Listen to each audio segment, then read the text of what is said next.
We're going to Barren County High School, where Dr. Andy Moore shares his love of agriculture in a very unique class that gives the students real-world experience managing a greenhouse. Their hard work pays off in more ways than one.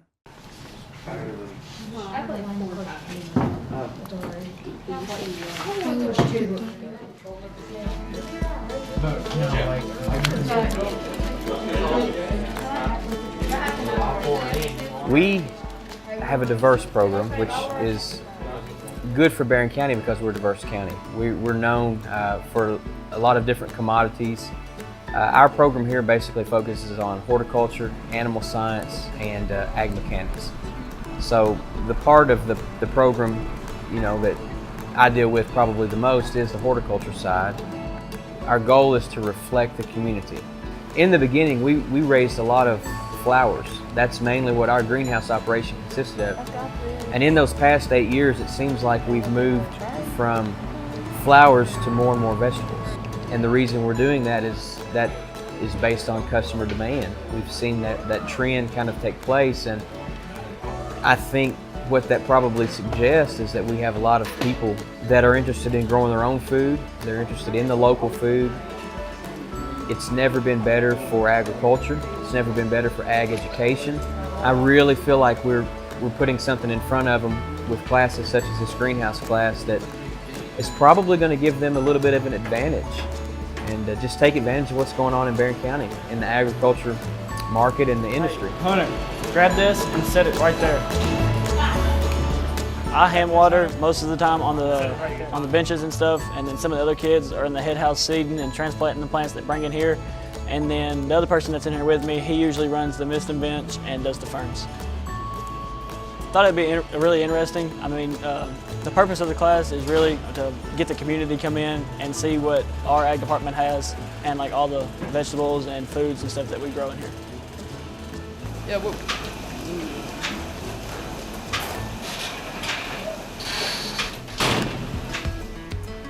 For a lot of students, this may be the first time that they've had a chance to maybe have a little freedom, express their work ethic.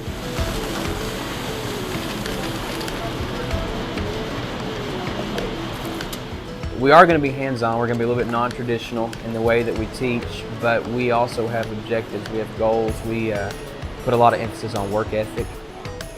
I do think they pick up some responsibility, which kind of is embedded with the entire ag education setup.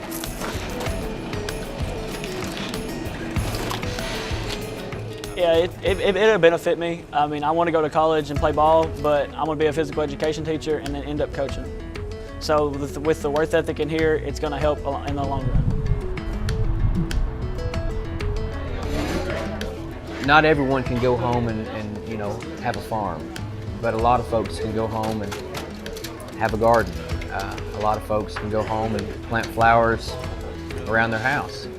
And I think just the fact that this can be real for them, they can take what they've learned and the practices that they participate in, they can actually continue on.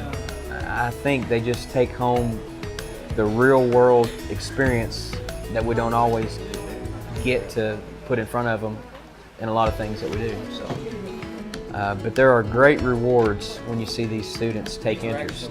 And I think a lot of the students will just tell you that, this fits me. I like to be able to work. I like the idea of maybe learning about this part of the agriculture industry that they don't know much about.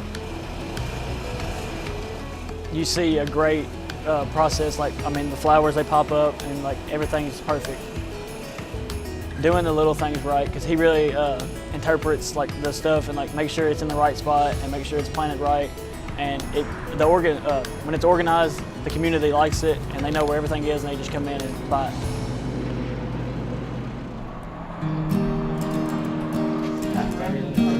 When we start selling our plants to the community in the spring, the students will, reflect back and talk about, I remember seeding this, I remember transplanting this. That is the satisfaction to me.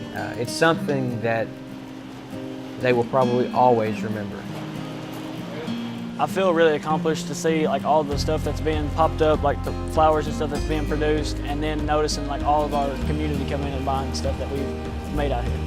Most of the time, at the end of the sales and stuff, like the whole greenhouse will be gone. Like we'll sell everything. These stems are going to pop. I was an ag student at Barren County High School. I was the chapter FFA president my senior year. My dad is a retired ag teacher. I really believe in the ag education setup, the structure. We can try to pull our weight as teachers, and we can try to put stuff in front of the students that is going to be current and going to reflect agriculture as it is today. But all of that requires support.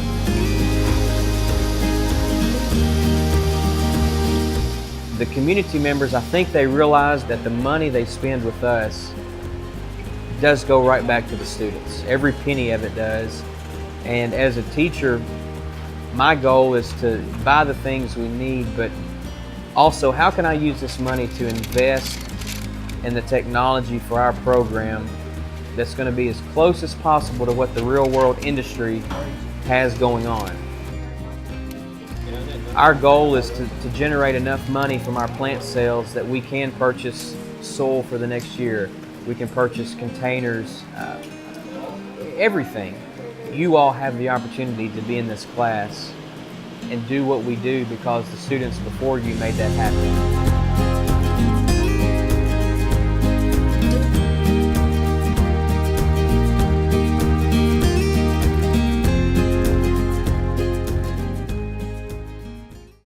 Well, that's it for this week's Kentucky Farm Bureau's Bluegrass and Backroads. If you have a story idea or you want more information about anything you might have seen today, visit us at bluegrassandbackroads.com. And follow us on Facebook, Twitter, and now Instagram. And if you'd like to see some of the places that appeared on the show, now you can with Bluegrass and Backroads tours coming up this fall. Thanks for watching. God bless.